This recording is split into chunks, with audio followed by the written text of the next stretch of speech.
Hi, Joe. I'm Pam, your patient advocate. I'll be here to support you during your meeting with Dr. PK. Thanks, Pam. We're anxious because Dad had heard he might be a candidate to get on a list for a pig kidney due to the long wait for a human one. It's unlikely he'll survive on dialysis long enough to get a human kidney. You're not alone, Joe.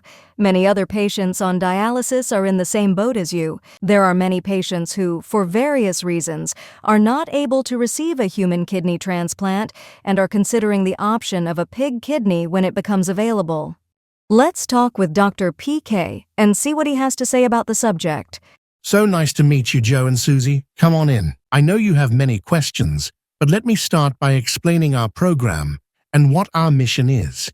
In the US, 40 million people have chronic kidney disease, with 500,000 relying on dialysis due to end-stage renal disease.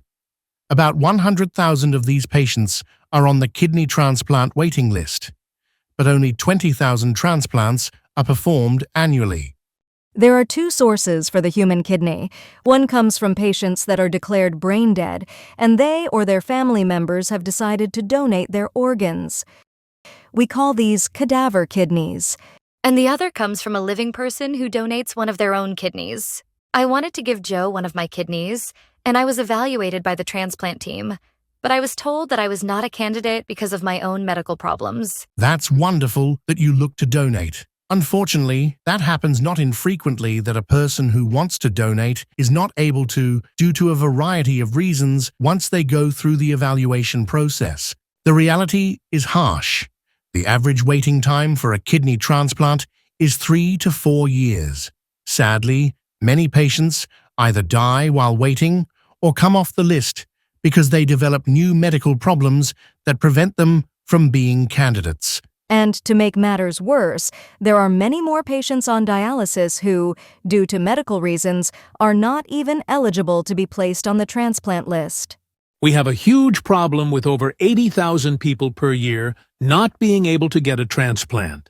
So, what are the options for someone like me? The need for kidneys is overwhelming.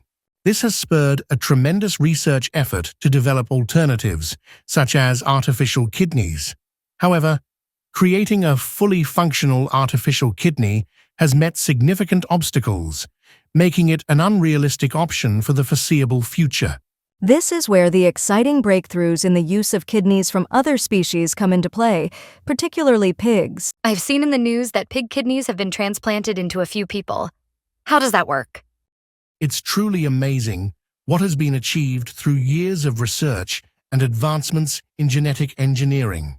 I've been at the forefront of this research, which is why my colleagues affectionately refer to me as Dr. Pig Kidney, or Dr. PK for short. So, Dr. PK, can I get a pig kidney, and will it work for me? Before I answer, let's review how we reach this exciting point, where pig kidney transplantation may soon be viable.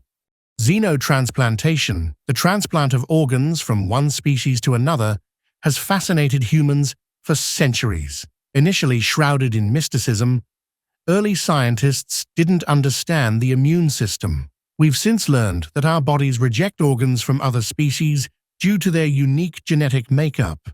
So, our immune system is like an army, constantly battling against anything it perceives as non-self or foreign.